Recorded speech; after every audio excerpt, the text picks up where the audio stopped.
Hello everyone, welcome to another video on the channel and welcome to a video regarding Gran Turismo 7. Yes, a few days after the Sony showcase, Gran Turismo 7 had a 3-minute trailer. It's nearly here, we have been given the release date, 3rd of March 2022, but I'm going to be perfectly honest with you, I'm not quite on board the hype train as much as some of my fellow YouTube content creators seem to be.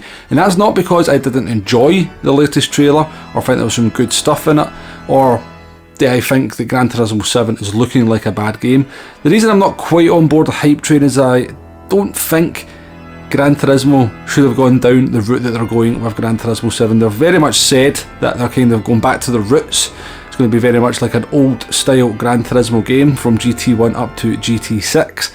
But in 2022, I'm not entirely sure the hunger, the market and enthusiasm for a single player focused racing game is still there.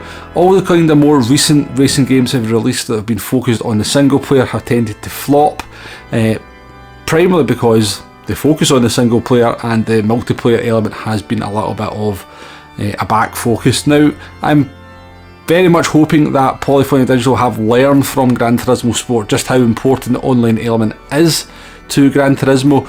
GT Sport has been an absolute resounding success despite the criticism at launch from a lot of people not being happy that it wasn't a very traditional Gran Turismo game. The fact that 5 years down the line it remains one of the most popular, if not the most popular racing game out there, is homage to the fact that people are more than happy to just have an esports online centric focused Gran Turismo. 4 years down the line we still have over 80,000 people setting times for daily races, which is quite an incredible number given the fact that it's 4 years old, nearly 5, and let's be honest, the game certainly has its niggles. I've featured quite a few of those niggles on opinion piece videos, like the one most recently about the slipstream. Then we've got the fact that there's a lack of a penalty system, the repetition of the daily races, yet despite all that people come back, they keep playing, they go away for a little bit, then they come back. So yeah, GT Sport has been very good for the Gran Turismo franchise in my opinion, and I very much hope that Polyphony Digital have realised that. They don't lose sight of that with Gran Turismo 7, and Gran Turismo 7 has a very strong sport mode present as well. Now let's be honest, they probably don't have to do a whole lot to the GT Sport model to keep everybody coming back to Gran Turismo 7. Just up the daily race count to maybe something like 6 races, focusing maybe on from race A, a basic 5-lap race, up to a race F or whatever, which could be a 2-hour endurance race featuring the now confirmed day-night wet weather transition. So yeah, iron out the penalty system, iron out the classes, tighten everything up regarding penalties, classes and the slipstream, and boom, sport mode in Gran Turismo 7 could be a resounding success. So as I said, my fear is that with all this focus on the single player stuff that they're very much kind of putting out there to the market, is that sport mode and online play may well get forgotten about.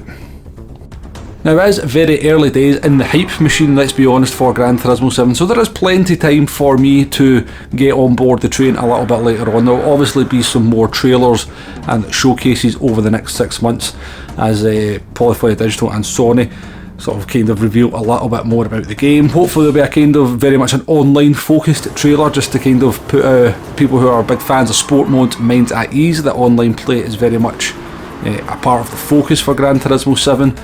Hopefully some trailers regarding tracks as well. I'm a little bit worried given the 2 trailers we've had that we've only had 3 new tracks unveiled, but of course that's the kind of information that probably will be retaining for later trailers and stuff. But let's go on to the most recent trailer and just talk about a few things that are looking very good. So yeah, very nice to have the confirmation of the day-night wet weather transition. It's looking very nice from the screenshots.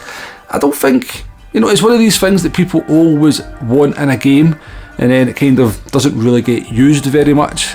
I guess for any race under 40 minutes it's not really that important. What it will be good for is the people who are looking to do long online races, endurance races. They can then set them up and they can have that wet weather and day night transition just to make things a little bit more realistic. But yeah, in terms of the visuals, the gameplay doesn't look a million miles removed from what we've got on Gran Turismo Sport. Probably no bad thing.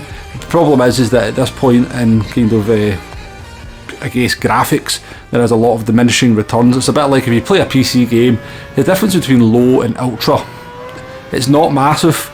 You know, it takes a whole lot more computing power to make ultra run on a PC, but really, you know, you have to look quite deep sometimes to see the differences. I think that's what we're seeing here with the kind of gameplay element to Gran Turismo 7 not looking a million miles removed from GT Sport. However, I guess when somebody like maybe Digital Foundry go into detail and depth and compare the graphics, you'll see there's a lot more differences than you might first expect.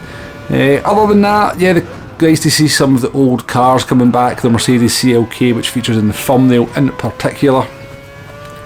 So yeah, I'm not disappointed with the trailer, I'm just not quite on board the hype train. Just wanted to put a little video together, give a kind of slightly different perspective about GT7 after that trailer had been released than maybe some other people had done out there.